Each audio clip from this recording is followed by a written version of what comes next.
अस्सलाम वालेकुम। इमरान खान के ख़िलाफ़ एक और बोगस केस था जो टेरियन वाइट के नाम से इस्लामाबाद हाई कोर्ट में चला था। आपको याद होगा कि उसमें जो चीफ़ जस्टिस हैं इस्लामाबाद हाई कोर्ट के आमिर फ़ारूक की बदनीयती उसमें ज़ाहिर हो गई थी, लेकिन फिर 2 जजों ने उस केस को डिसमिस किया था। उस केस की बड़ी अजीब बैकग्राउंड पता चली है कि वो केस दायर करने वाला सजाद नाम का एक लड़का था और उसने वो अनपढ़ है, वो इंग्लिश नहीं न लिख सकता है, न बोल सकता है, न दस्तखत कर सकता है।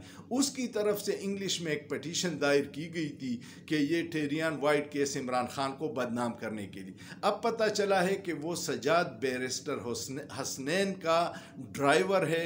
और बैरिस्टर हसनैन कौन है? बैरिस्टर हसनैन अब जो काजी फाइजीसा ने एक रिटायर्ड जज तारिक मसूद को दोबारा जज लगाया है उसका दामाद है। और बैरिस्टर हुसनैन के पास भी इतने पैसे नहीं है कि वो इस केस के लिए हामिद अली शाह और सलमान बट जैसे महंगे तरीन वकील हायर करें।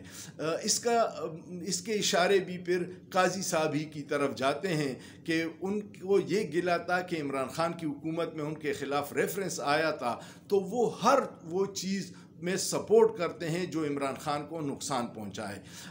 आपको एक और चीज़ भी याद होगी कि इस्लामाबाद हाई कोर्ट के 6 जजों ने एग्जीक्यूटिव और एजेंसियों की प्रेशर का जिक्र किया था और उन्होंने जो ख़त लिखा था उसमें टेरियन वाइट केस का जिक्र खुसूसी तौर पर था कि इस केस में हम पे बड़ा प्रेशर है कि इमरान खान के ख़िलाफ़ फैसला दीजिए।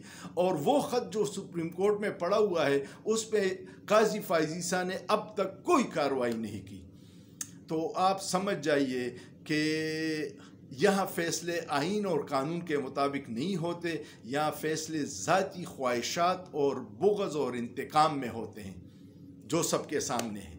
सोचिए, सोचना जुर्म नहीं है।